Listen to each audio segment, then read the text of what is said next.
One shot, now the future is yours. Go!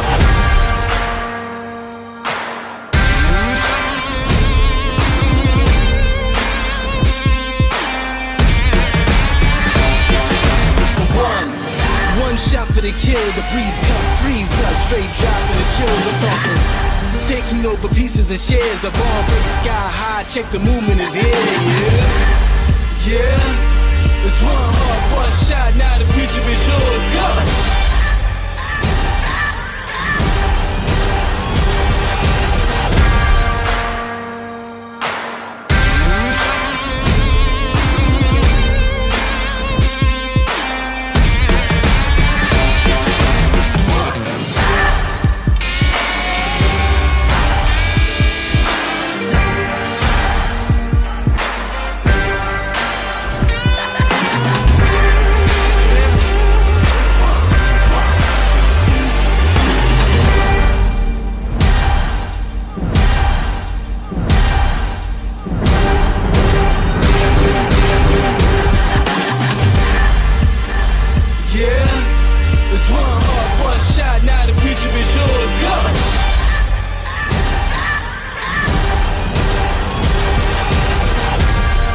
Turning dreams into reality. In the lab with the formula and chemistry.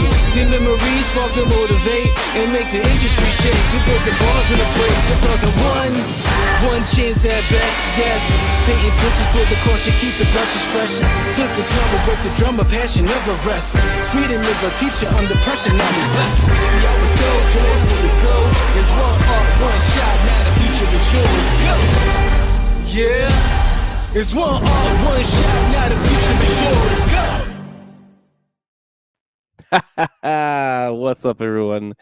Welcome to the Alpha Shot.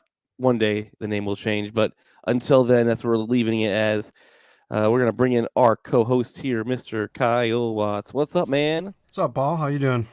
That's a great night, man. It's just 2 more days closer to the weekend, you know? This is like the nice halfway spot, right? Yeah, I'm in the middle of editing a video, so it's grind time for me. But I'm trying to get a video out by tomorrow too. I'm trying to get that accessories A7C video done. I'm just going through editing it. It's gonna be a long one, but hopefully my dedicated people will stay around, right? Yeah. Right. Yeah. Oh, so what's going on in the chat? We got Brad Fogel, Jared Spink in the house. What's up, Richmond Ariels, JR? Thank you guys for joining us tonight. There is just so much to talk about, so much gear out there. It's just like gear overload. Our brains are just exploding with all this stuff that's being released. I don't know about you, Kyle, but it's like, wow.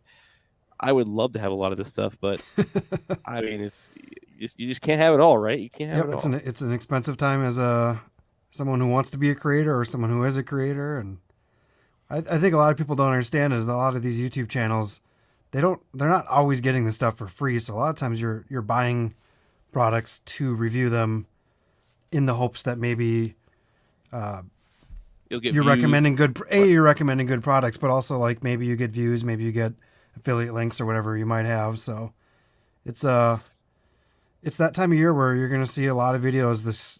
We're in October now, so it's Techtober, and everyone's going to be putting out those videos about buying stuff and what gear to get, and it's going to be a lot of that for the next 2 months. That is true. What are you most excited about? Is there anything that's caught your eye that you're like, ooh, man, I'd like to have that? Or, I mean, it's not announced yet, but obviously the A7 IV is, I think everyone's been waiting for that. I think there's some lenses coming out in the future. There's just a lot of little products. What's that? Say Parks in the house. Oh, what's up? He had a good. I mean, I feel like there's a lot of creators that I'm close with that I talk to that are, either experiencing burnout or are just maybe not necessarily fully burned out, but they're just kind of in that grind where they're like, I don't know, I guess creative block. Like I have a little bit of that. You told me you have a little bit of that at times, or you just have so many videos that you have already shot. You're like in that like editing overload where you're like, oh my gosh, where do I start kind of a thing. But But I feel like there's a lot of. I feel like there's a lot of. If you haven't seen Say Park's more recent video, he kind of opens up more about himself, but it's a real thing to you know, YouTube is not the easiest thing in the world. Everybody thinks it's just we just go out there and shoot videos, but it's there's so much to shooting these videos, editing them. It really does take a toll on you both mentally and your time. It's not as easy as a lot of people think, but you know, it's a crazy time. Crazy time. Or then in my case, reshooting all my videos because. Well, yeah. Yeah. And I don't get my white balance right, so I got to reshoot too. Yeah. Well, sometimes when you do these live streams, you forget to change your camera back to 4K and shoot a bunch of product reviews on products. So yeah. Yep. Or for my case, it's you shoot in a school with a terrible RF frequency. There's even my last video, I had to use a noise suppressor because there was a constant buzzing going on in the background. And I guess maybe it's because I was using my Rode Wireless Go's wirelessly to boom my microphone instead of bringing in a cable that's can go the distance. So I think I'm gonna have to stop doing that. But yeah, it's for me, audio, it always kills me. Not that I'm not bad at it. It's just that for some reason, the Deity always caused me from RF frequency bands, and now I don't know. Wireless is a tricky thing where you have to just trust that it's going to work, and sometimes it doesn't, and that's the problem. And even back in my band, I've played on many shows where radio stations started showing up in my wireless guitar pack, weird AM stuff, and that shouldn't happen because it's supposed to be on different bandwidths. But it took me buying a multi-channel scannable one to get past that. So I can see that happening with wireless frequencies in general. So. Well, Brad Fogel said that he pre-ordered the White Deity Pocket Wireless today. That new stuff looks pretty interesting. What's most interesting to me is what they're including in the, for the same price essentially as well. It might be. It's cheaper than the Wireless Go. They were coming in at $179, but it also comes with a lav mic. Okay. I think once the pre-order's over, I think it's going to go to $199, just like the original Wireless Go. But everybody's liking that it locks in place when you slide the the quarter, whatever the headphone lav cable in there. And other than that, the videos I've seen, they both sound pretty good. I'm a little hesitant with Deity just because of their shielding issues with the D3 Pro. But the mic itself sounds amazing, so I'm sure it's going to sound great. I just don't know how well the shielding would be. But then this is the Pocket Wireless that you're talking about, correct? Yeah, pretty much the Rode Wireless Go competitor, essentially. Okay, but, it's funny.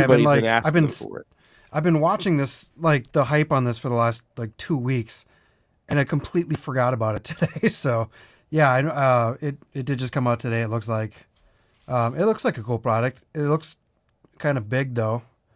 I don't know. Personally, I like the Wireless Go's compact size. So, Chris Polk, yes, the Deity Mini, the D4 Mini. Kyle actually did a accessory video for the ZVE10, and he bought that microphone just for that accessory video to test it out. He said it works great. The other input, the nice thing about that microphone it does have an input, so you can either run another microphone into it, or works great where you're putting the Wireless Go into that as a second microphone. So there we go. Get it to focus. Yeah. Nope. No focus. Yeah, it's probably just too dark, but yeah, it's got the little second input. I tested it. I like the idea of them putting these secondary mics on stuff, but really I hate editing stuff in post. So for me, resplitting audio tracks and stuff's just not fun. And I know it's not terribly hard to do. It's another step along the way for myself. So, but it is cool. You can also bypass it and just switch it to a wireless Go if you wanted to as well. So that's kind of cool. The shielding, yeah. The shielding, also, yeah. I don't have any experience with that microphone, but yeah, I think the biggest issue with the shielding, the reason why the D3 Pro has some issues is because it's active and has all the electronics inside of it, and it just wasn't shielded well enough. I don't experience any problems with my Rode Micro. I've heard people had a lot better luck with the NTG video mic for Rode versus the Deity as far as the shielding goes.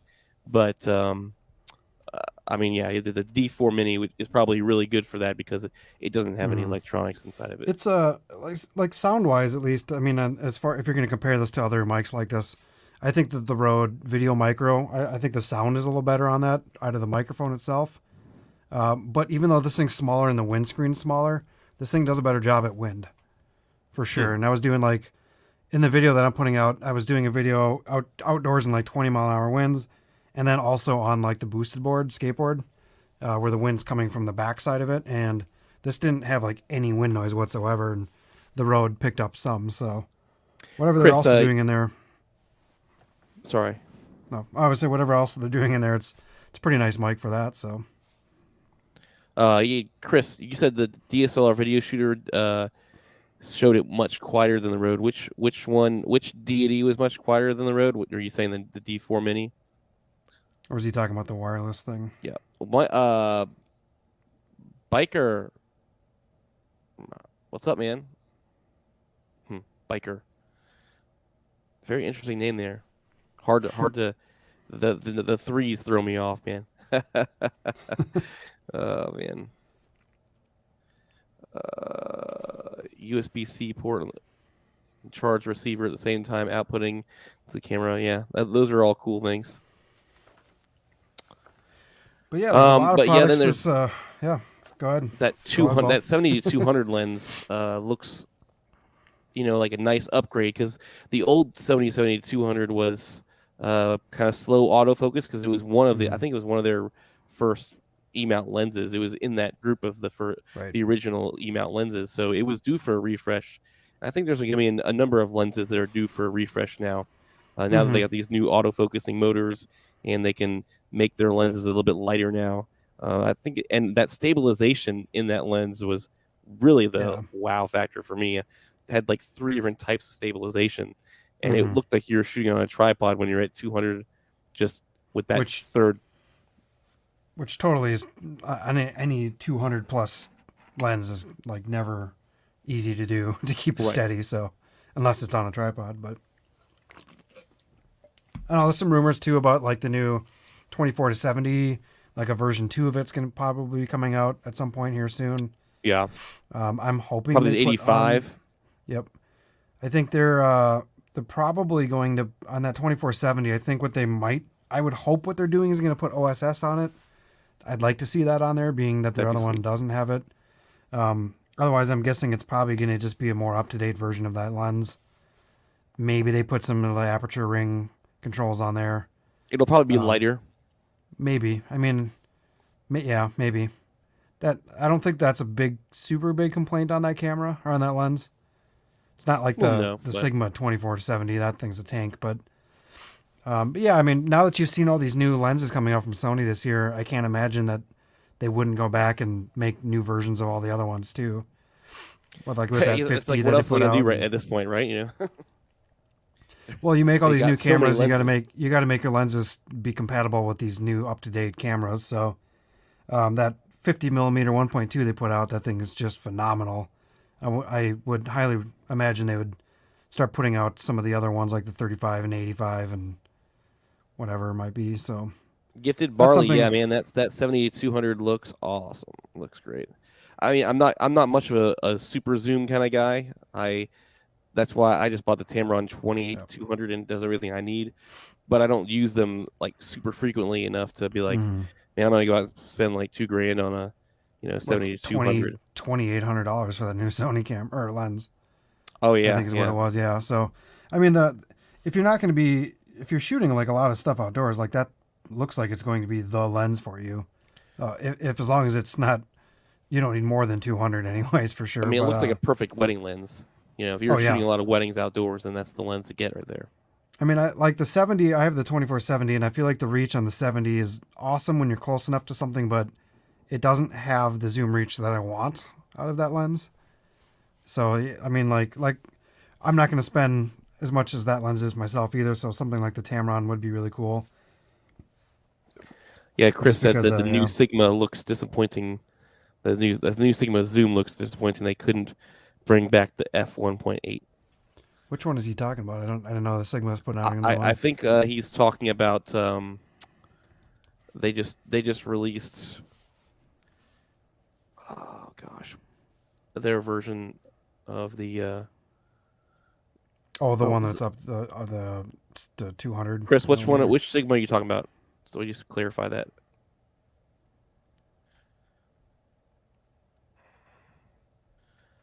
Oh man.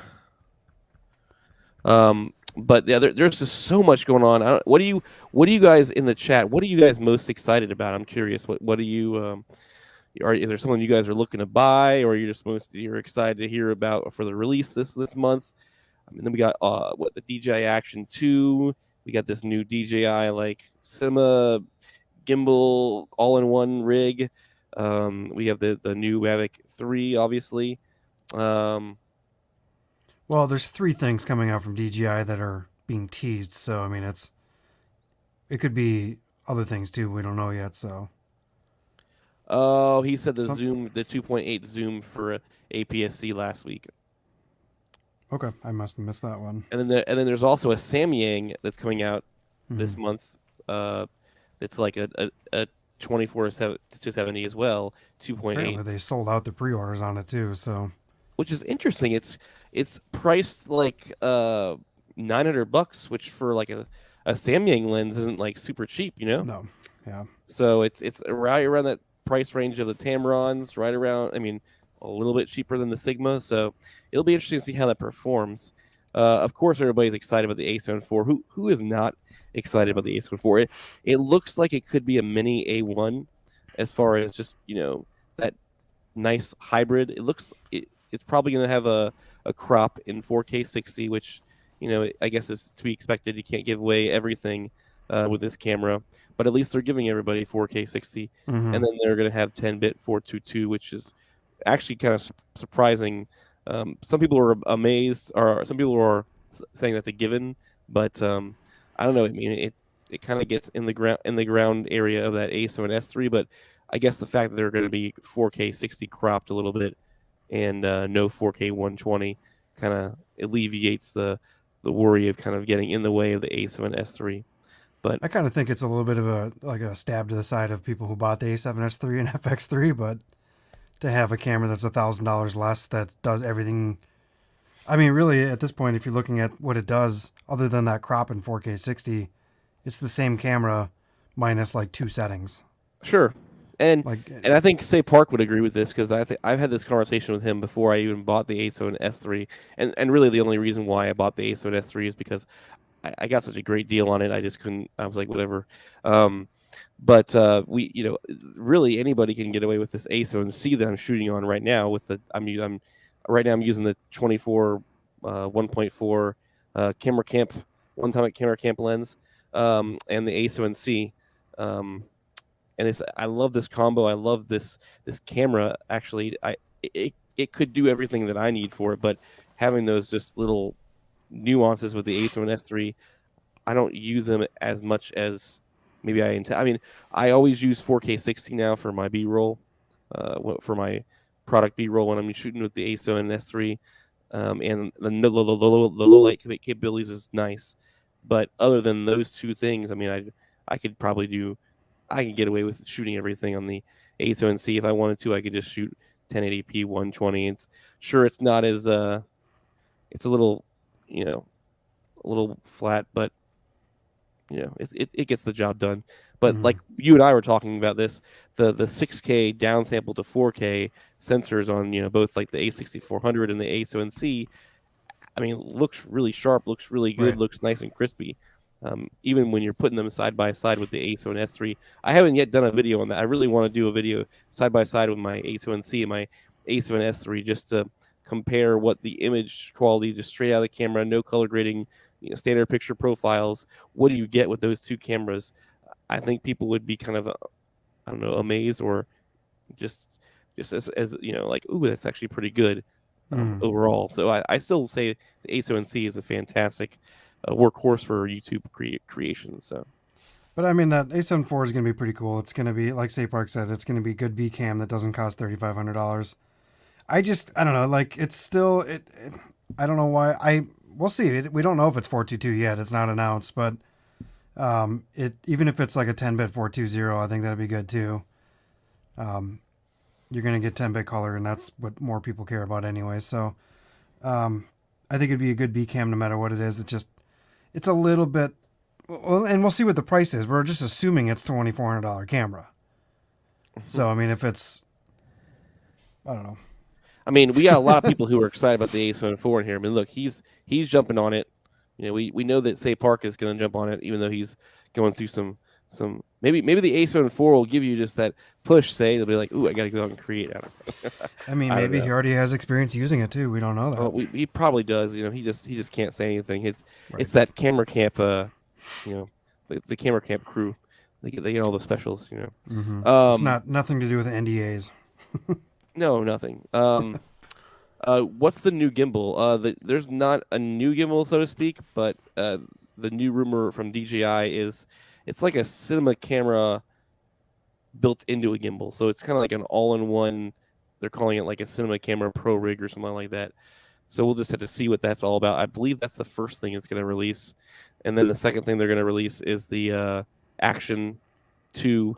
And then the third thing they're going to release later in November is the Mavic 3, because you can kind of look at those release pictures that DJI did, and it's like the last one looks like the Mavic battery. The second one looks like the Action 2 something or another, and then they have the record button that's on that cinema camera for the other one. So those are kind of the three that they're going to announce. It looks like too that I mean, the other thing that someone brought up is that the now I can't remember the name of it. What's the drone that's above the Mavic line? Oh, the Inspire. The Inspire has kind of the same green dot thing that they're showing. So, but I think by now we would have heard rumors about a new Inspire. So I can't imagine it would be that. I mean, everyone knows the Mavic 3 is coming. So we already see all their leaked images. It's definitely coming. So there's no Inspire coming. There was two people that posted like two different things that first one could be, and that one was kind of a built-in gimbal camera thing. But then there was another leaked image of one that just looked more like a big gimbal rig that can control cameras. So I don't know if it's going to be one or the other, but we'll see. And that one's coming out, next week, is it? Yeah, in a couple days. If it was one of those gimbal, maybe there's two, maybe they're having one that has built-in camera and one that doesn't. It would be more like a Ronin M or something like that, because they used to have those big Ronin M's that you hold around and carry. But those Ronin M's though, man, those are, if you want to hang out of a car and film something, though, that is your gimbal. Even those big. If you're as crazy and as cool and gifted as Say Park, you can build your own little big old gimbal contraption and attach it to the back of your truck hitch and have a nice little filming rig there. Or a gimbal testing crazy running gun I mean, I don't know. He's built some crazy stuff. If you guys haven't seen some of the Say Parks, he's like the gimbal pro. If you want to know all about gimbals, Say Park's the guy to ask. And he'll always tell you, no. Zayun. Zhiyun. I've seen. I don't know. I've heard the people from the company themselves say it, and it's like Jiuwen. But once again, I don't speak that actual language, so I could be wrong. But I still like my Weeble S, and it gets the job done. So I'm happy. That's what I use too. Yeah. A lot of people keep asking me the same question too. They're like, "Is the Weeble S going to be too light for this gimbal?" I'm like, "You could put like a 10-pound camera on that gimbal. It gets better the more weight you put on it, I feel like, but as long as it's still balanced." But yeah, I mean, when that thing was released, I was this is funny. I was at camera camp and I was sitting there talking to Sidney DeYoung's at dinner and Say Park, and we were talking about it, and he said, "Oh, you didn't see the Weeble S? Oh, okay." Kind of, because it wasn't announced yet, and Jason Vong was walking around camera camp, and he had the Weeble S before it was released, and he's just walking around and getting all his footage at camera camp with the gimbal and everything, and and a lot of people got to obviously see it, and some people got to hold it, and I remember seeing him walking around, and I was like, oh, that's right, there is no gimbal with a red stripe down the side of it yet from them. So everybody was thinking it was the original Weeble, but no. That one I didn't like that one. I've tried using that. Those motors were not great. I haven't personally used the new one. I know Say Park. I've tried using that. Those motors. Whoa, what is going on here? What are you doing, man? I don't know. My audio on my phone just jumped up. Weird. I know Say Park has like the new Weeble S2, I believe. He did a video on that one, right? Yes. Yeah, Yep. that one. I haven't tried that one yet, but I imagine those motors are even stronger. What I would want to know on that one, though, is how does it fare with like lighter payloads? Because I know on my Weeble, it's back there somewhere, when I'm trying to run like smaller, lighter camera setups, it doesn't actually do that great. It's a little jolty and jittery. And This is interesting. Gifted Barley, he said that he is recording a wedding next September, and he's hoping that the A74 will be out and released so he can use it by then, which it will. Yeah. Who will knows? you Maybe. get it? I don't know. That's gonna be interesting. With these chip shortages, and Sony just announced that they're gonna be in a chip shortage for at least like 2023, which is crazy to think about. See, I'm not going to hold out hope that October 21st is the actual release or announcement, because I've sat through like 6 camera announcements now thinking that was going to be the next one. And every time they're like, Sony's got a new announcement. When the FX3 finally came out, I thought for sure that was the A74 announcement. And then that came out, and you're like, what is this? No one wants. What is this? Nobody wants this thing. Yeah, it's an A7S3. What the heck? Everyone is screaming at you to put out the A74, and you keep putting out these new other things, and then the ZV1, and then ZV-E10, and then their wireless lav system that nobody ever talks about, that they connects like the hot shoe and all that stuff, all those things. I mean, I was gonna buy this camera a year and a half ago, and I just said screw it finally, and I ended up buying the A7S3 because I felt like at this point spending the extra $1,000 is way worth it because this exists so far. So yeah, Gifted Barley said he has no wedding experience, so that's scary. I don't know. I'm scared to do weddings with and charge or do anything because I've never done one before. I don't know what to expect, and I know there are a lot of pressure. And it's we got Say Park here. He shoots weddings like every weekend, and he's a second shooter with Vu Nugent from NVU Films, and they shoot some amazing stuff together. The Weeble 2 has good range, is what Say Park said. He said it's really meant for light to mid full frame cameras. Because I'm getting a lot of questions too, like, is the Weeble S going to be good, or the Weeble S2 going to be good for my ZV-E10 with a stock kit lens? I'm like, maybe not. Maybe if you add like a pound of weight on it, maybe, but I know my A6400 on the Weeble doesn't do good, and if that has better motors, I don't know. It seems like something that might not be. Gifted Barley, if you want some good tips on wedding shooting, you got to check out Vu Nugent of NVU Films. You should be able to find him. I mean, it's maybe I'll post a little. You know what? I'm gonna post a link in the bottom of the description because that guy is awesome. I'd love to get him. We actually love to have him as a guest. I had him on a guest for Drone Brews. I'm sure he would be willing to come out and be a guest one night, as well as Say Park. Definitely wanting to get him on, but let's see the comments here. Boom. I mean, you gotta check out Vu's channel. Say Park's here. You should just go grab a camera and log in, and we'll send him a link. Fire him in. He can answer a lot of questions. Yeah. But yeah, go check out Gifted Barley. Go check out Vu's channel. Also, I mean, yes, Say Park has some amazing stuff on there, and he shoots with Vu. So, but Vu does a lot of. I mean, if you look at some of his edits, you're like that is like, and he has a lot of great points and tips for how to charge and how to treat the clients. One of the things I love that he kind of preaches on is making sure you get the footage to them in a reasonable amount of time. That's what's going to differentiate you between everybody else. Like I have a friend that got married in April and still doesn't have her wedding video from her wedding yet. I'm like, I keep asking her because I'm like, I want to know what it looks like. I'm just curious, but still nothing yet. And Vu likes to do a teaser and get it out as soon as possible, like within the first 24 to 48 hours, which is amazing because and he has a good point there, that it's the time when, people it's fresh in their minds. The wedding is fresh in their minds. And then they throw that on social media and they're like, wow, this wedding video, it's great marketing, not only great marketing for you, but it also makes your client very happy. So he says like the first thing he does is he offloads all his hard drives and just tries to put together a little trailer. Like he'll be driving home from the wedding and listening to a bunch of different music and try to pick his music on the way home. And then when he gets home, offloads all his footage and just does a quick edit. So it's crazy.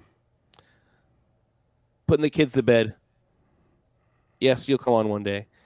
Yeah, go take care of your kids. They're most important. So I'm just waiting there's I was gonna say, as far as like new gear this year though too, going back to the kind of gear drop that everyone's probably showcasing, there's a lot of little fun accessories too, and I feel like this is always a great time for me, because this is the time of year where I always buy the like little cheap stuff too, right, and just like try a bunch of different things. Like I would have probably not bought the Deity mic because I'm a Rode mic guy, but I was like, it's $40.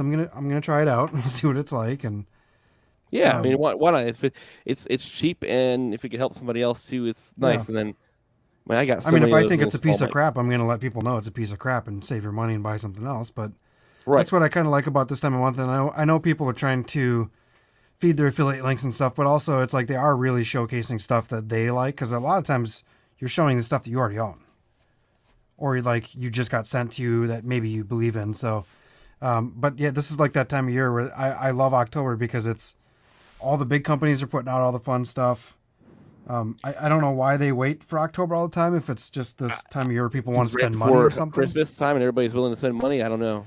Those new Nanlite tubes look awesome though. Yeah, I love tube lights, and those things look like beasts. They're like double the price now, but they look awesome. Yeah. To me, I never understood October being a month of like self-buying though, because it's like if you're going to spend a bunch of money on Christmas, last thing I have is $2,400 to spend on a Sony camera, or $1,200 to spend on nano lights and Pavo tubes, wherever they are. Yeah, you think like summertime would be the time. And like, oh, I'm going to go out and go mow a ton of lawns or something in the summertime to try to pay for this extra camera or something. I don't know. Yeah. Or go shoot it like wedding season, prime wedding season. You think people would be wanting to buy all that stuff right before, but right. Yeah, this is. To me, this is the time to buy. Like, this is like the accessories time of year, where it's like I put all of my big spending on hold, and I'm buying little things to improve my videos or my workflow or Gifted Barley. My gear. What kind of a statement is that? You said that you were excited about the A74, and then you go off and say that you're excited for the new Sigma RF class. I'm confused there, buddy. I mean, Cranon? I'm just kidding. No one said you had to shoot on one brand all the time. I'm just being funny. I don't care. There's usually all people the camera put all their brands money. are at this point as they all have pluses and minuses. They all are great. They all have good colors. I mean, if Panasonic would just ever put out good camera with autofocus, they might actually be able to dominate everybody else like Sony did for so long before they came out with good autofocus. He's also wondering where you can pre-order the A7 IV. I would assume B&H Photo will probably be one of the main pre-orders or Adorama. It'll be all the big companies. It'll be the big. I get my stuff camera. from B&H, and I have the Paybu card, so I don't pay for the tax, and I just pay the credit card off. Right when I just use it like my debit card, and I just pretty much go to my bank account and immediately pay it off. I have the Paybu as well. Also, it's a big savings. Yeah. Big purchases, anyways. Yeah. I'm also work for the education system, so I use my teacher ID or school board ID or whatever, and I get the teacher discount. So I get like 10% off Sony stuff, and it adds up. I mean, I think Kyle, you're since your wife is a student, you used her information, right? And you're able Yep. to just Well, technically she bought all this according to B&H, but she's yeah, a when you camera get nerd now. She makes a when great you're model though for the stuff.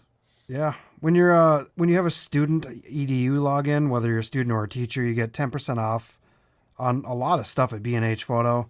But I think the other cool thing is Sony has an EDU program as well, where if you sign up, you get like a one-time 10% rebate off a retail price. So not off like your 10% off that you had. So Right. so that's how you save $700 on an A7S III is 10% off the sale and 10% back from Sony. So With that EDU discount from like both Sony and B&H, it was like a no-brainer for me to like buy that camera. I'm like, oh, so I'm gonna be playing like as much as like I would at A7, the rumored A7 IV, essentially, Yeah. like very close to that.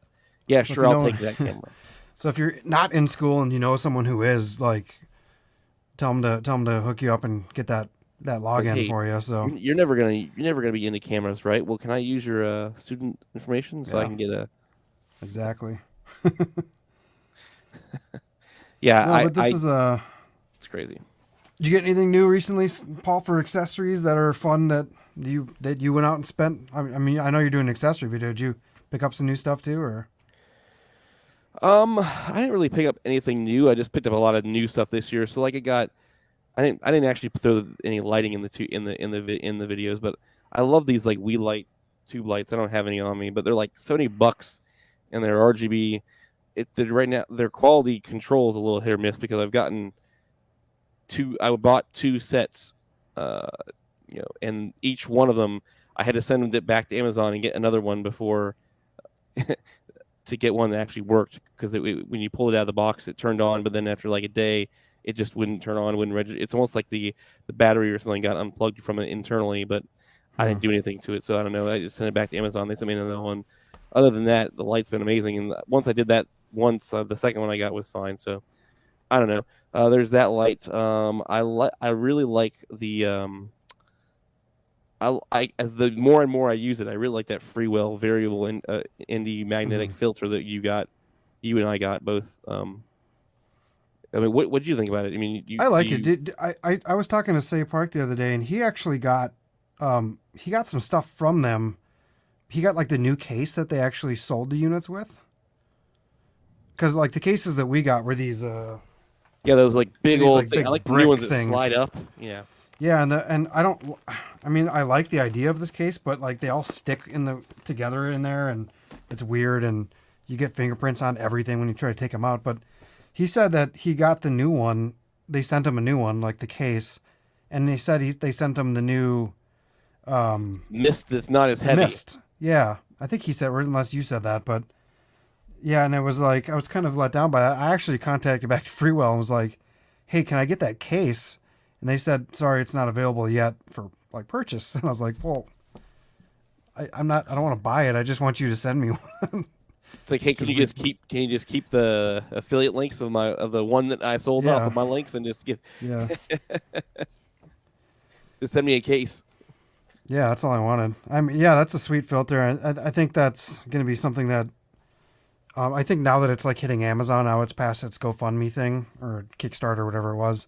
You're going to start seeing a lot of people with that kit soon too, and it's a slight investment, it just but it's makes most sense if you're going to be buying 2 variable ND filters. If you want the 2 to 5 and the 6 to 9, you're going to be almost spending as much as you would on that kit anyway. Especially if you're going for like the Polar Pro ones, you might as well just have a whole bunch of them and not have to worry about. And you're getting the Mist, and you're getting the CPL, and you're getting the 32 ND. I mean, it's a cool kit.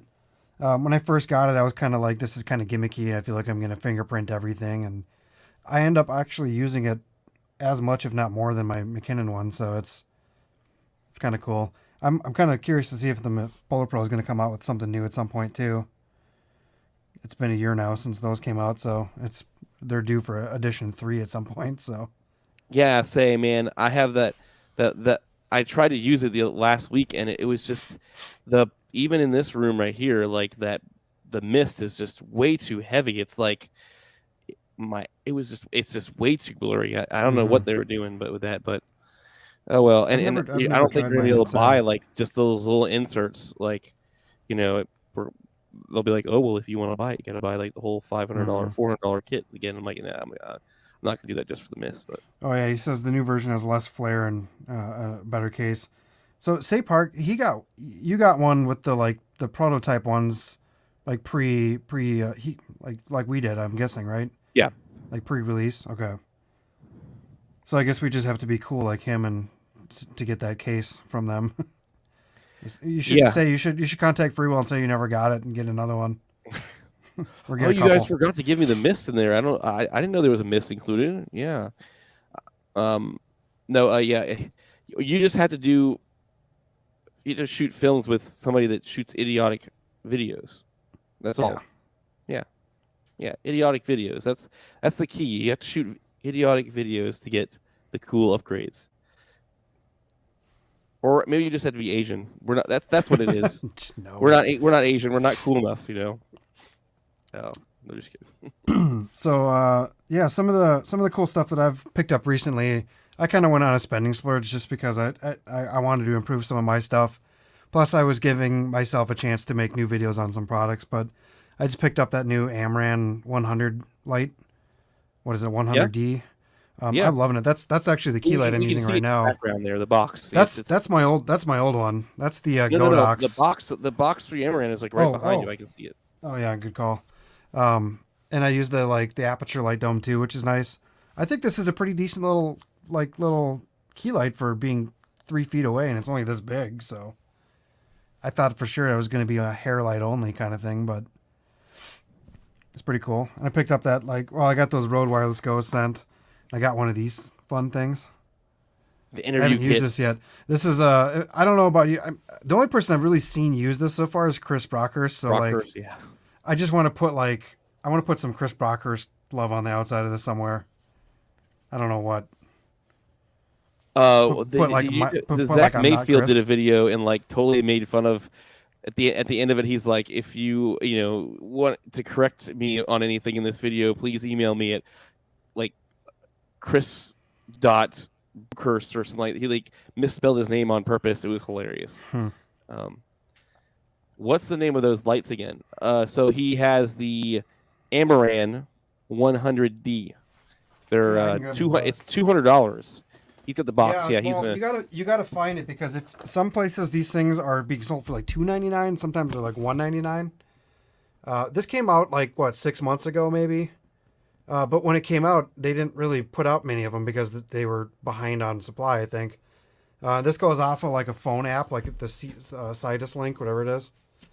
But this thing is, I don't know, they did a bunch of comparisons with the 100, or no, what is it called? The 120D? 120D.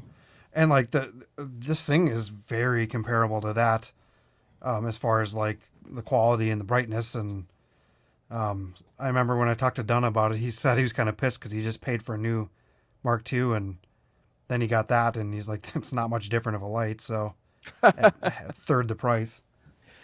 Yeah, I mean, if it was me and I had to start from scratch again, and I was buying lighting, I'd probably pick up one of those. I'm also a Wii Light fanboy, but I probably would pick up one of those. Yeah, I mean, Aperture is a great company. It's I think they're trying to push into more of a real Hollywood film kind of environment with a lot of their new gear they're putting out. So I think they're moving past a lot of these smaller lights a little bit, or maybe they're making them a little bit more budget friendly. And then I don't know if you saw, they have that new, what is it, 1200 or what's the new one they're putting out, 900D or something like that? Oh yeah, crazy the 900D. Yeah, I mean, it's freaking only movie sets are gonna need that. Yeah, I mean, it's stuff that you need. And then you just got to get a good softbox. So, I think the lantern is really nice. I love the lantern for, just getting a nice, even light around the entire room. I don't have one, but I went to Ken from Original Dobo's studio, and he has one, and it looks great. It looks fantastic.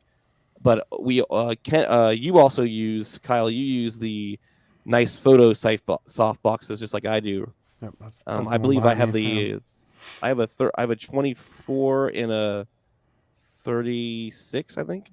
Yep. Yeah, that one behind me is the 36-inch. It's the quick setup one, so it's like a copy of the Aperture Light Dome 2.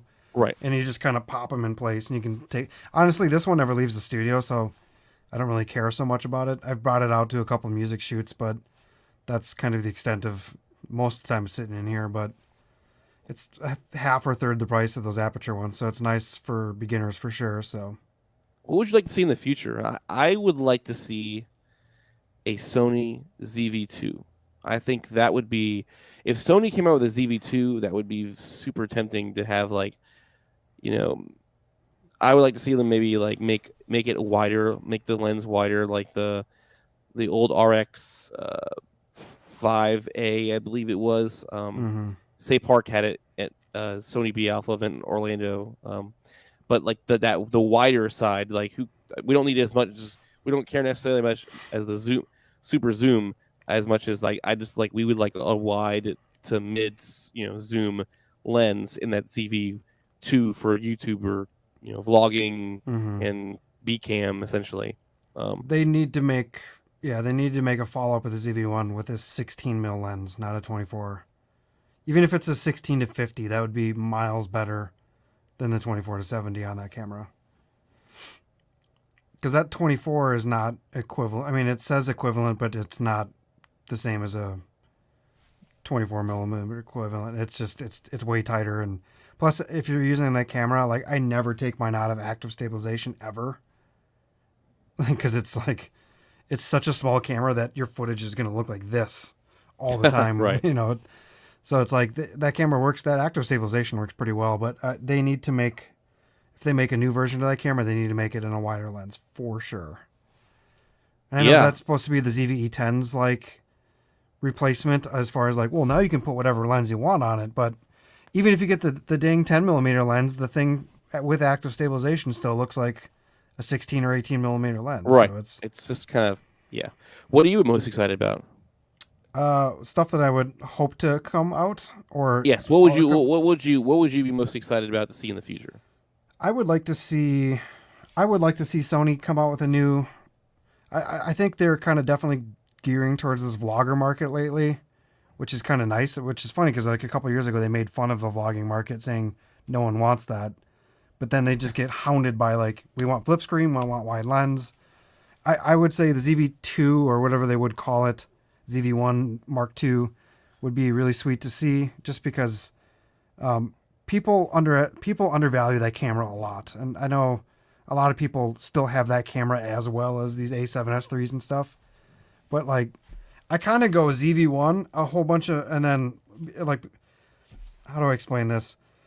I think I put, this is my A cam, and I want to say my ZV-1 ends up being my B cam more than the A6400, which is kind of a weird statement to make on a little point and shoot, but that camera is really nice for what it is, and it's got a lot of like new features in it. And so I would like to see something come out that actually works for vloggers for once, because this ZV-E10 is kind of not great for vlogging, I think, personally. I mean, it can be, but it's got some flaws for sure. And I think what people wanted was something like the ZV-1, even if it has detachable lenses, that was a wide lens, and that's not the case on both of those cameras. So otherwise, I'd like to see, I don't know, I'd like to see appreciate you stopping by tonight, and look forward to seeing you in the comments. Definitely check out both Kyle and I. We're open to answering questions, so thanks, man. Thanks for stopping by. Looks like Brad Fogel picked up his E10. Brad Fogel? I think he. He did the EV10. Yeah, he had a 6600. He has two A6600s. Mm-hmm.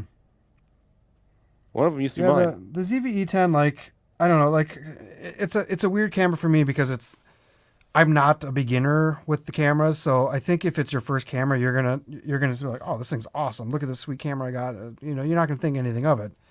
But when you own these other ridiculous cameras that we have, it's kind of underwhelming in a way for Sony's new release. Like at least the ZV-1, it's like, wow, look how great this camera is in this little tiny profile that I can stick in my pocket. But to me, I was a little underwhelmed by the ZV-E10, thinking should have been quite a bit better than like the A6400, and kind of it feels like it falls in the same spot. Yeah, With a little I less, thought with it a was going to little like less blow it control. away. And yeah, like the grip is crap. I don't like the grip at all. It felt like it's too small for the camera, especially if you're going to put any kind of cool lens on it. Like when you put the 18-105 on there, the camera is just front heavy. It's like you almost need to buy that like small rig cage, like the one And you what do you have for think about the yours. camera for streaming? Because Brad Fogel said that's pretty much what he bought it for, just so he Oh, could leave it on his desk the whole entire time. You I think it's a mean, perfect camera to do that with? perfect. Yeah, I mean I think it's exactly like the A6400 for streaming. I don't know. It depends on what you're looking at. Like I have my screen up on my camera on top. I still like the flip up screen personally on the A6400 better, but just because I have a terrible time not looking at it if it's there. So, but I What do don't you know. think It's about the flip up screen? Brad, you like the flip up screen or the flip out screen better? Which one do you like better? I'm curious. yeah. He said, well, Twitch and live streaming. What was that? Oh yeah, I was just reading this thing. I don't know. To me, I don't know. I feel like when you glance up at the screen quick on the flip ups, they're always in the line of sight of the lens versus off to the side, so it's less obvious. But that's just something I gotta get better at, and I'll get used to it more the more I use this A7S III as well. So. He said the body is cheaper. He likes the way the Yep. A6400 feels a lot better. Yeah, the body's definitely more like the ZV1 where it's plasticky. The grip is similar to the texture on the A7C, where it actually the A7C is a little bit more rubbery, I think. But I don't know, it's not an outstanding grip, but that's also I'm a little biased because I'm used to the A7 III grip at this point, which is like one of the best grips out there. So What do you think about all these lights that are coming out, like those roto rail lights or whatever that they keep that all these creators now are getting like advertisements in their videos for? Have you seen any of those? I'm not sure which ones you're talking about. I guess Roto. What are they? They're like $500. They just came out with they're doing a Kickstarter, I think, for like an on camera LED that's supposed to be like super high quality and has some flash capabilities, but it's like $500 just for like an on camera LED, and then like the 1x1 size is like circle is like $1,000, and but all their stuff has like touch screens in the back, like a million different like color gels to choose from, and or combinations of like light level different lights. They're full RGB, full bi-colored. And they're supposed to be like high quality. Tommy Calloway like swears by them. Okay. But I guess, yeah, I don't have an opinion. I don't know. I haven't really looked into it too much, I guess. So the only on-camera light I have is this little, like, these little things. And these are just for like when you need a tiny bit of extra light or something. So Chris Polk, they said the small cage grip cage feels great for the ZV-E10. Did you use a cage at all with when you had I didn't the have it ZV-E10? when I had the camera in hand. They just announced the like pre-order for it, so I didn't actually have the cage when I had the camera. So I would imagine the cage looked like it has the same grip as the one that you got for the A7C. This cage is small rig, good job. The only thing that I would think would be amazing, like I love that they have the Arca Swiss plate at the bottom, but I'm more of an RC2 guy, so it would be awesome if they could have like somehow integrated the like a dual plate system on the middle of that bottom of it. But it's it makes the grip way better on the A7C. Definitely. I mean, it feels fantastic. It's a little bit heavier. Like it almost defeats the purpose of having the small A7C in that regard. Like it's still small, but it's a little bit more heavy. So if I was going still out for like a day of photography or something, and I didn't really need the cage, just slap like a 35 mil on it and just throw it in a bag, I would probably take the cage off it. But if you're shooting with any bigger, heavier lenses like 28-75 or any of those big lenses, it definitely balances a lot better. Yeah. I mean, it also the nice thing about cages too is they just allow you to add more to it if you need to. So if you are putting on handles and side rails and whatever, you can do a lot more of that too. Like I keep mine off most of the time, and I put mine on when I need it. Like I'm gonna be hopefully shooting a music video for my buddy here coming up, and I'll probably have the full setup with the handles and the monitor and Ooh, softbox and everything on there at that time. So not softbox, shadow. shooting a music video. Ooh, when are you doing that? I'm not sure. I have to get back to him. I know it's a busy month, but my friend puts out new songs like every other week, it seems like. So he wants to do a video on a pretty banger song. So Nice. but yeah, the small rig stuff's nice. I kind of wish they would have made that grip with just the bottom plate, because they have some of those with the other ones where it's just the screw on like bottom plate, but then it has the grip on the side with it. Yes. Yeah. I think that would have been a more appropriate thing for the A7C being a compact size, because then you're only adding that extra, half inch below the camera. And you're pretty much doing what they did with the ZV-1. Yeah, exactly. Well, they actually do make a base plate for the ZV-1 that has an integrated grip as well. I just didn't. The one I have is just the bottom plate because I wanted a different mounting point. So, yeah, there's some new stuff coming out too for. I kind of want to see some new Rode products. It's like, I know they're that trying to put out like weird things, like the boom arm. It looks cool, but it looks like it's just a PSA one with like a really like a mesh a wrap around it. That has like Rode in huge font on the side of it. And then they have like that little tool kit like that you put on your keychain. They haven't been coming out with like a ton, and they have like a new audio interface for like just like one input. But they haven't been like coming out with anything that's like they just came up with they also came out with like a Rode protector thing for the snaps on the front of the Rodecaster Pro. Yeah. But so I mean, I think what they're due for, and it's not necessarily needed, because I think this mic is still probably the best cheap mic out there, but this Rode Micro, I think they're due for a new version of this. I mean, yeah, it's been out for a while. Especially when you're getting these ones with the dual inputs. I'm a little surprised they haven't tried to make like a duo mic yet with this. Yeah, they've been because when Deity started coming out with all their stuff, Rode was like, "Whoa, I get a." Then they came out with the NTG video mic, kind of did a new and improved version of the Deity D3 Pro, and then they I thought the first really innovative thing that Rode's done in a long, long time was that obviously the wireless goes, and now you see it's funny. Everybody's like, "Oh man, Rode just copied off Deity for their NTG mic." Well, that's pretty much what Deity just did to Rode now, releasing these little pocket things. Well, so the NTG was definitely a direct answer to Deity coming out with those with their mics with the step gain and everything. Right. Rode's is, I think, 100% better. It's got a better sound, more features, but in fact, I don't think they're going to make a new version of that mic anytime soon, because there's nothing to really improve on it. It's funny, people still use the Pro Plus. I don't know why. I feel like that mic kind of replaced that. It's not nearly as big and bulky, and it's I don't know. When I had it, when I was talking with like Gene last year, Potato Jet, he has the Pro Plus as well.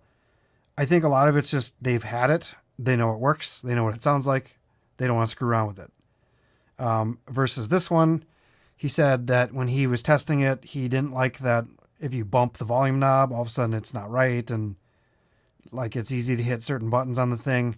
It's not like the other one is. It's a powered mic, but it's plug and play. Right. And that's what's nice. I think that mic might come out with a new one at some point, just because I think getting rid of those like AA batteries or whatever it is inside of it, is needed, because there's no reason why they can't make these USB-C rechargeables at this point. What's up, Brad Henderson? So I think that's something maybe Rode might make down the road, which would be nice. I personally like this because I think it's just a clean, good sounding mic. I think the Rode Pro Plus has a little bit too much low end, and then you got to cut it out in post anyways. So plus it's a freaking huge mic when you got that dead cat on there and stuff. So thanks for the support, Brad. I'm not doing this alone. I got Kyle on my side, so I appreciate Kyle's help. Kyle and I are actually going to rotate channels. So one week we'll be doing the live stream on my channel, 1 week we'll do on his. We're still trying to figure out a name. I think we're going to move away from like the Alpha. We want it to be more gear related. We're both gearheads. I mean, we'll talk a lot about Sony cameras, but Yeah, we I want to keep make it very, very gear heavy. I want to make it very creator heavy. I want to be able to bring on different YouTube creators or even just film creators and be able to talk about what they go through, how they do stuff. I think it's kind of interesting having the behind the scenes of like different people that you watch on YouTube talk about stuff like that, or even the gear. I mean, they can get involved with gear talk too. So it's because if you're a creator on YouTube doing this kind of thing, you're definitely dealing with all the gear and the lights and everything as well. And I think it's just kind of more interesting to find out fun stuff about the creators that you watch week after week. That's not because a lot of times when you're a creator, you're only showing what you want to show of yourself to your audience. But when you're on other people's channels, sometimes you open up about things that you don't normally talk about. So right. that's kind of fun. So it's interesting. But yeah, there's lots of new releases. There's lots of new stuff I'd like to see coming up in the future. I'd like to see another version of the. I would like to see DJI come out with a new drone that's not like the Mavic 3 is going to be phenomenal. It's going to be their like flagship drone at this point. Right. It's got the two cameras. It's supposedly going to be really expensive too. It's going to be very expensive. I want to see something like the Air 2S that is still smaller, and like I want to find ways for them to make things more legal, like the Mavic Minis. I want the Mavic Mini to make the quality of video that the Air 2S has. I think they're going to get there. They just couldn't throw all that into a small drone because then it would pretty much not be able to sell their Mavic Air 2. I used to fly a lot of drone stuff a lot, and I just don't have a 107 license. So my channel, I stopped flying drones because I have a monetized channel and I don't want to get in trouble with the FFA, or FAA, whatever it is. FAA, Future Farmers of America probably don't care about my flying drones. But it's something that, like people are like, oh, they're not going to find out. But it's just like, you know more than anyone. Like Ken gets called all the time even. And it's just you post stuff on videos, someone posts it. And next thing you know, you're getting... it depends on who, realistically, would you get caught? I mean, probably not unless you really piss somebody off and they were just like, I'm gonna go after this guy, and this guy needs to go down, and I'm gonna call the FA on this guy for he's got to be doing. I suppose Ken gets a lot of that because he does piss a lot of people off too. So, but I don't know. Like the other thing too is that like how would they know? When they say like, oh, you can fly the Mavic Minis because they're under 256 grams. How does anyone know about that in posts after a video's out? Like could you just say, oh no, I fly a Mavic Mini, it's legal? Well, once again, it's still all the same. You can fly any of these drones as a hobbyist. You just have to register it. Oh, okay. So so commercially it doesn't matter. Okay, yeah. But commercially, it doesn't matter if you're flying a drone that weighs as much as a penny. That's true. You still have to, and if you're making money off that footage, then you're automatically considered commercial. It doesn't matter how much the drone weighs. You still need to get a Part 107. So, true. That's the point. That's how much I've like paid attention to drones lately. I guess I should have thought about that, but I should go get it. I went to the Viking game with my aunt a couple weeks ago, and she was a retired pilot for Sun Country. Now she flies for like some freight company. And she's like, "Oh yeah, I got my drone license." I'm like, "Of course you do. You're of course. I mean, well, pilot if for you're your 30 a pilot, years, so. the drone test is easy. Nothing. Yeah. She was like, I mean, it's all you super gotta easy. do is Don't just worry learn about it. a few drone topics and questions. The part that gets me is reading all the TAF charts and the weather and how wind affects. You still have to know how wind affects, like the airplane itself. You have to be able to listen to it, like what somebody says over a radio, even though you're not really allowed to fly near an airport. You're supposed to be able to hear like where the planes are coming from if they are landing in an airport. I mean, I guess because if you're a Part 107, you can get a waiver to fly near an airport if you need to for a commercial gig. It's kind of like their thought, but like those questions are so tricky now. I will say that it's all multiple choice, and then you can always narrow it down to two questions that it's like, and they always do try to trick you. So there's always two answers that look. Okay, it's definitely one of these two.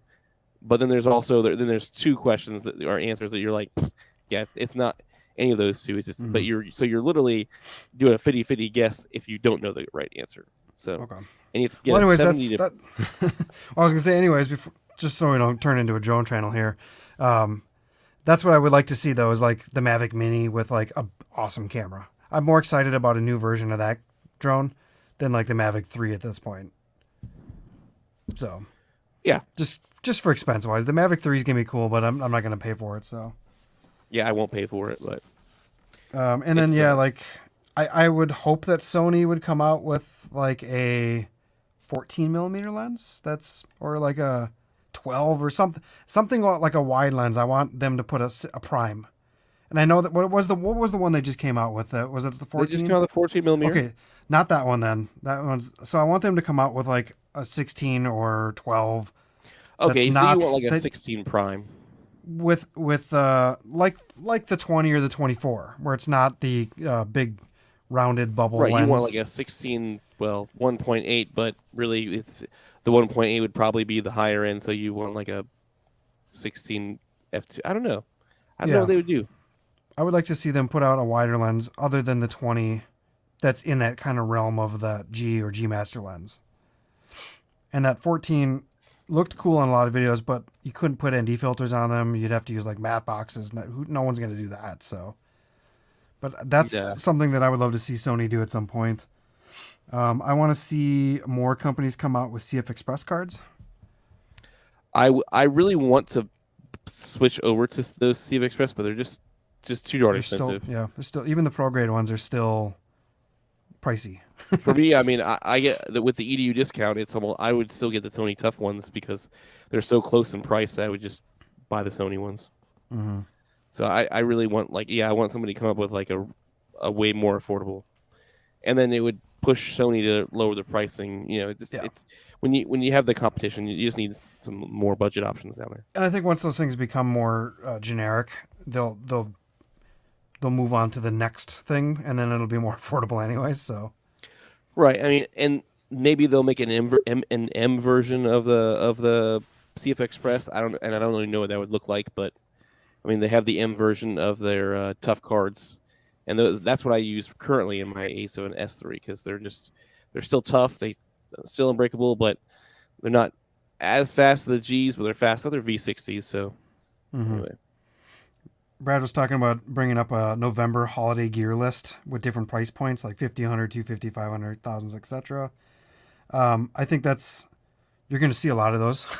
That's every year in November, but that's a good point. Yeah, like doing the price points is nice. You'll see a lot of videos that are just called like best blah blah blah under $50 or under $100, and right. I always love that they're like gift buying. They're always called like gift buying guides. But that's never stuff like how many people do you think are watching those videos to actually buy it for someone else?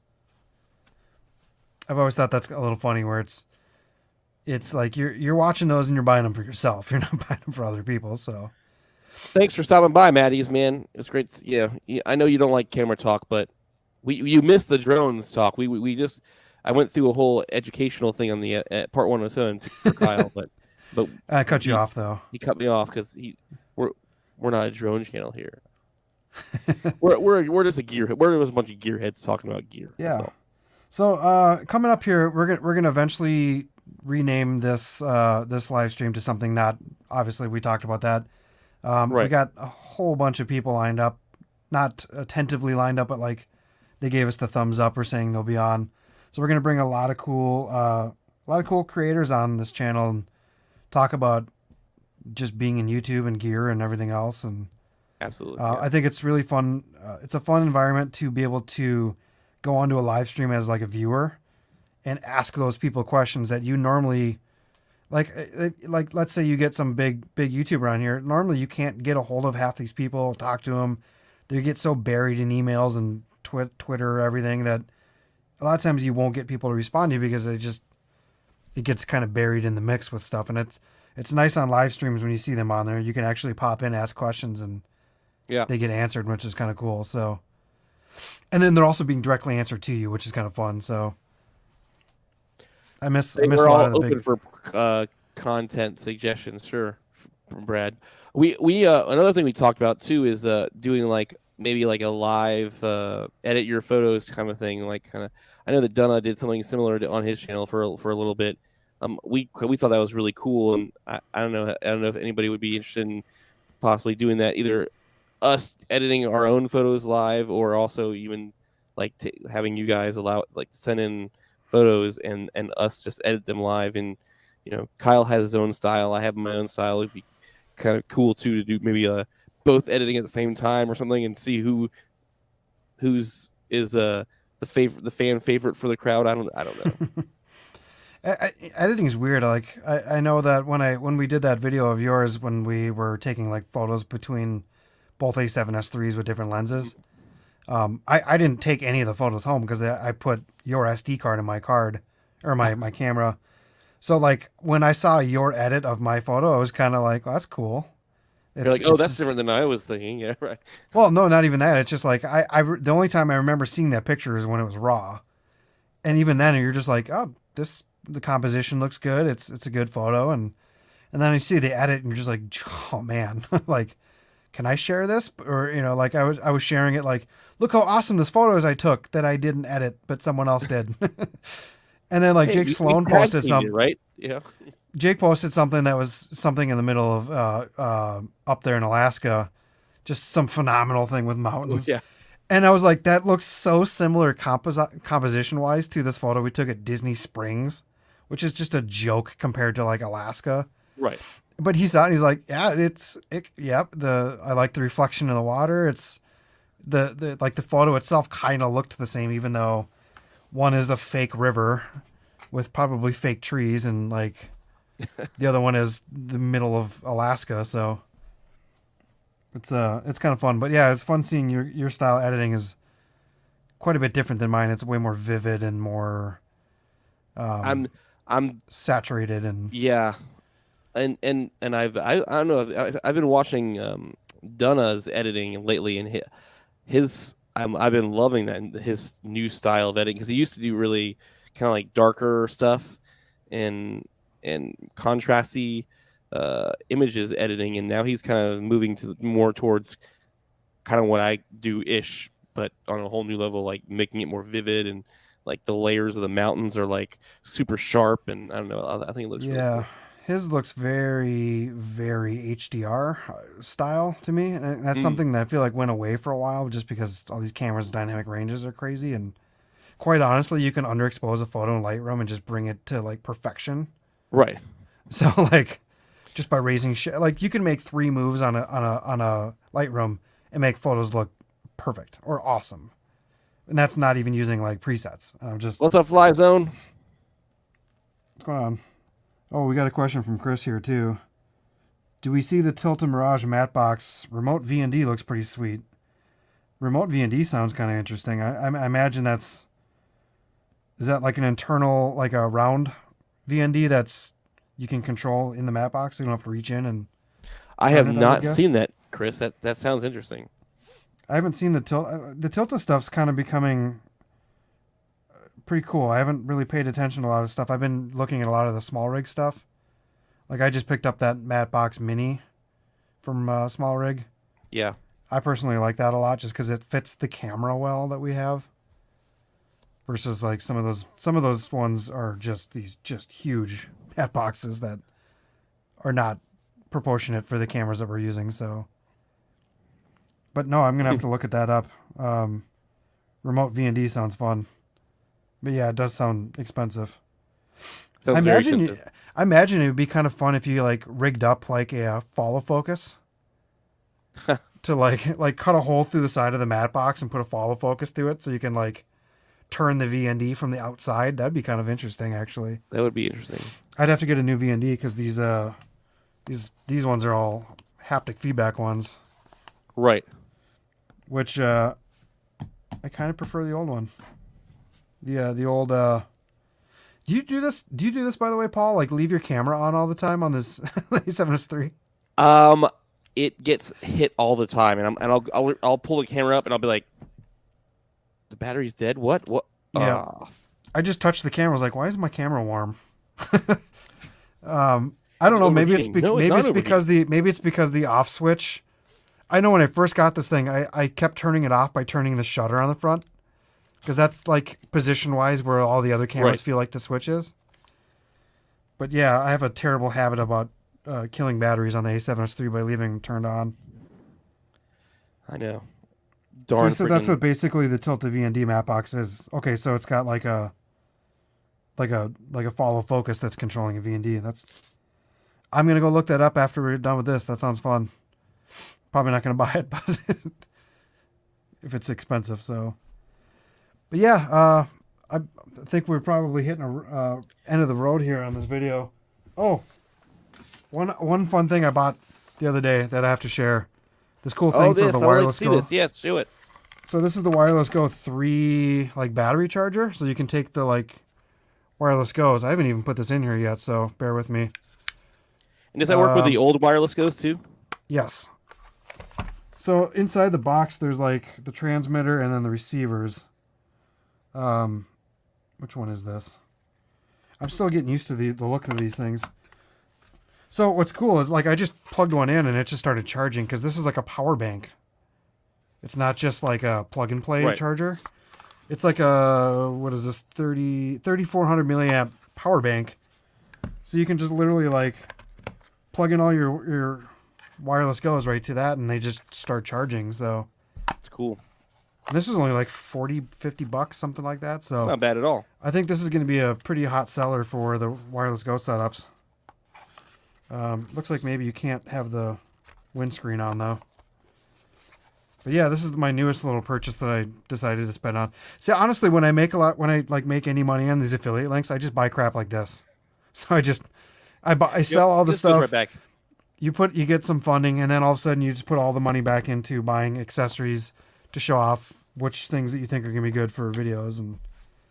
But yeah, this is going to be on my, I don't know how I'm going to, I don't think I mount this to my power wall, do I?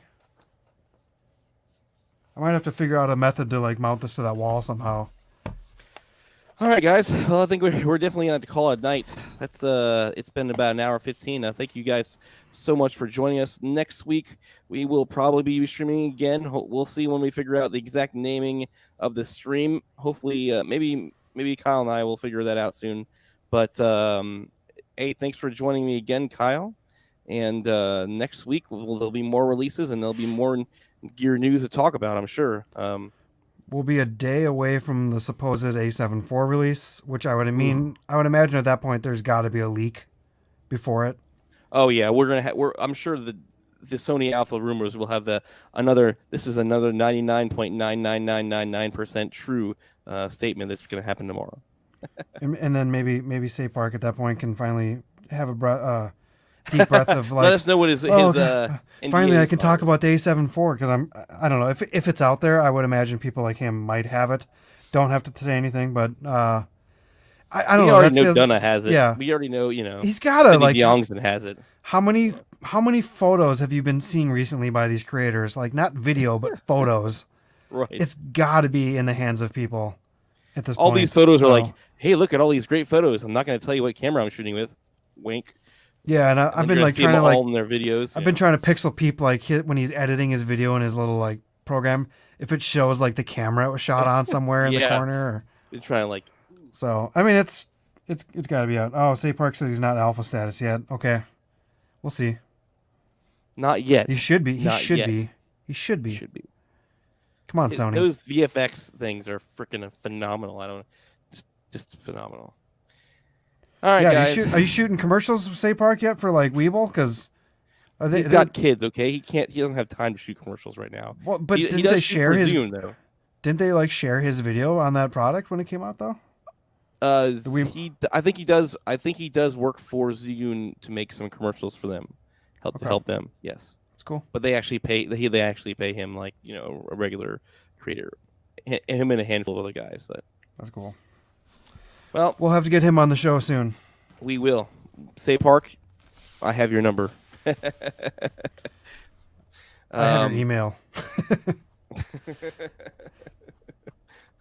All right. Thanks again, Say, for doing that video for Paul. But all right, guys, we'll see you guys next week. Thanks, guys. See y'all later. Later. One art, one shot, now the future is yours. Go!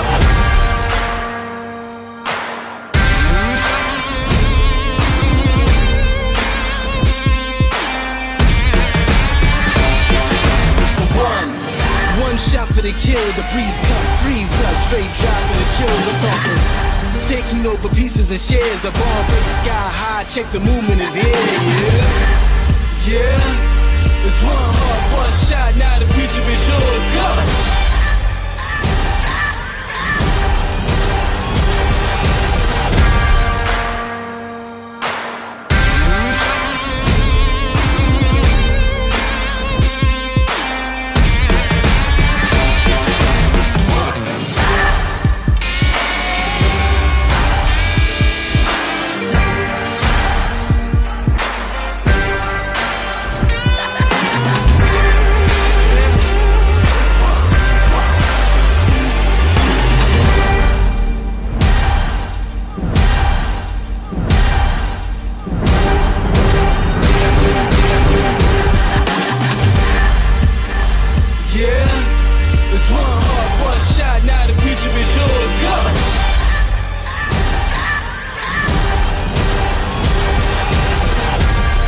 Turning dreams into reality. In the lab with the formula and chemistry. Your memories spark to motivate and make the industry shake. We put the balls in the brakes. I'm talking one chance at best. Yes, painting pictures for the culture, keep the brushes fresh. Flip the cover, work the drummer, passion never rest. Freedom is a teacher under pressure, now we blessed. See, I was so close for the go. It's one art, one shot, now the future is yours. Go! Yeah. It's one art, one shot, now the future is yours.